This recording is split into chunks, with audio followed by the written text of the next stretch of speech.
আম্মা রিপোর্ট নষ্ট হয়ে যাইতেছে। আমি আজকে যেটা দেখছি ওইটা আপনারে কইতে আমার বুকটা কাঁপতেছে, লজ্জায় তোমার মাথা হেড হয়ে যাইতেছে। রিপন করছে কি এটা তো কইবা। আম্মা রিপন এলাকার দুইটা পাজি পোলাপাইনের লোকে অবৈধ জিনিস সেবন করতেছিল, আমি নিজের চোখে দেখছি। ওরা আমার অপমানও করছে।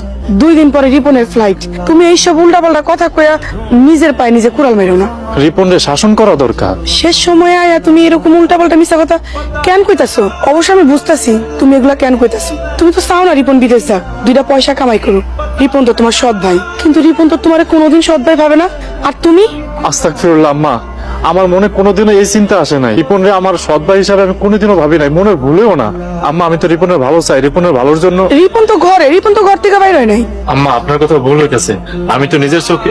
ঘর থেকে তোমার সব কথা শুনি, তোমার মিথ্যা কথা শুনে আর বসে থাকতে পারলাম না। তুমি একজন আলেম হয়ে ডাহা মিথ্যা কথা কেমনে কইতে পারলাম? ঘর থেকে এটা আশা করি নাই। বাবা ঘরে যা। তোরা যেমনে যেমনে কবি ঠিক তেমনি তেমনি দিব। তোরা ঘরে যা, আমি 1 ঘন্টার মধ্যে তোর প্রমাণ দিতেছি। আমার শুধু 1 ঘন্টা সময় দে। ঠিক আছে বুঝছস? 1 ঘন্টার মধ্যে হাজির পাইবেন। আসসালামু আলাইকুম। ওয়ালাইকুম আসসালাম। আপনারা আমাদের বাড়িতে কি দরকার? চেয়ারম্যান হুজুর আপনারা যাইতে কইছে। চেয়ারম্যান যাইতে কইছে, কেন ডাকছে? তাই বাহার হামজা কি করছে? কইতে পারি না, হুজুরে খালি নিয়ে যেতে বলছে। বার ভাই হঠাৎ এই অবেলায় কেন ডাকছে বুঝতেছি না। তুমিই ভালো জানো তুমি কি করছো, নালে তোমার চেয়ারম্যান কিল্লিগা ডাকবো। তুমি কিছু না করলে এত ভয় পাইতেছো কেন ভাইজান? আমি আল্লাহর ছাড়া কাউরে ভয় পাই। তাহলে যাইতে তো তাল বাহানা করতেছেন কেন? হহা নিয়ে যান, এটা ভদ্রলোকের বাড়ি। চিল্লা চিল্লি কইরা এই বাড়ির সম্মান নষ্ট করেন না। নিয়ে যান, নিয়ে যা যা মন তা বিচার করেন। আপনি কোনো চিন্তা করেন না, আল্লাহ ভরসা। আল্লাহর কালাম যার অন্তরে আছে তার কোনো ভয় নাই। কালো না পরকালেও হুজুরের হাত ছাড়ে, হুজুরে ধরে না যাওয়ার কোনো দরকার নাই। হ্যার জিম্মাদার আমি। আপনারা কইলাম না হুজুরের হাত ছাড়িয়ে দিতে, হুজুর যদি পলায় জিম্মাদারি আমি। চেয়ারম্যান সাহেব যা করে করবেন, আমি হুজুরের হাত ছাড়েন। আল্লাহর রাস্তা ওনারে ছাইরা দেন। আপনার যেমনি খুশি আমার ধরে লিয়ে যান, বারবার কোনো ক্ষতি করেন। ছাড়েন না, ছাড়েন। ইমাম সাহেব, এই রমজান মাসে সালাতে তারাবি আদায়ের জন্য হাফেজ সাহেব কি ঠিক করা হয়েছে?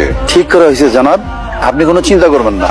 চিন্তা তো করতেছি না, আল্লাহ চাহে তো আজকে যদি চাঁদ দেখা যায়, আগামীকাল থেকেই রমজানের শুরু। আজকেই তো তারাবি পড়তে হইব। হাফেজ সাহেব করে দেখতাছি না তো, তাই খবর নিছি হাফেজ সাহেবরা রওনা দিচ্ছেন। আসরের সময় এখানে উপস্থিত পাবেন ইনশাআল্লাহ। আর বাই চান্স যদি কিছু হয়, হামজা তো আছেই। হামজা তো আছেই। এই রমজান মাসে এই ইমাম সাহেব আর হাফেজ সাহেব যারা আসবে, তাদের সেহেরি আর ইফতারের খানা খাদ্যের যেন কোনো কমতি না হয়। ইনশাল্লাহ হুজুর, কোনো সমস্যা হবে না, সব ব্যবস্থা পাকা করে রাখছি। এই এই ধরো, তোমরা হামজারে এইভাবে ধরে নিয়ে যেতেছো কেন? মাদবর সাহেব, ইমাম সাহেব, আসসালামু আলাইকুম। ওয়ালাইকুম আসসালাম। চেয়ারম্যান সাহেব ডাকছেন, ওনার সাক্ষাতে যাইতেছি। এই যে ভাই, আপনার পরিচয় কি? হামজানাতে এভাবে ধরে আছেন কেন? হাত ছাড়েন। এই বাহার, এই লোকটাকে এরতে এই গ্রামে এর আগে কখনো দেখি নাই। মাদ্রাস সাহেব, উনি চেয়ারম্যান সাহেবের নতুন বডিগার্ড। বডিগার্ড না ভাড়া করা সন্ত্রাসী? হামজার হাত ছাড়ো। সম্মানী লোককে সম্মান দিতে শিখো। হাত ছাড়ো। চেয়ারম্যান সাহেব হুজুরে কেন ডাকছে, ওনার অভিযোগ কি? জানি না, আমরাও হামজার লগে যাবো। দেশে কি বিচার আচার নাই? একজন মানুষ এইভাবে ধরে লয়ে যাবো? চলেন জনাব, আমি আপনাদের সাথে যাব। হামজারে কেন ডাকছেন এটা জানতে আসছে। হামজা আমাকে এলাকায় একজন পরেশগার মানুষ, এলেম শিক্ষায় শিক্ষিত। তারে আপনার লোকজন যেইভাবে ধরে নিয়ে এসে, এটা দেখতে দৃষ্টিকটু লাগছে। আমরা হামজারে নিয়ে শঙ্কিত। হামজার বিরুদ্ধে অভিযোগ কি? কেন ডাকছি তা এখনই জানতে পারবে। মা রাইসা, রাইসা কইরে মা এদিকে আয়।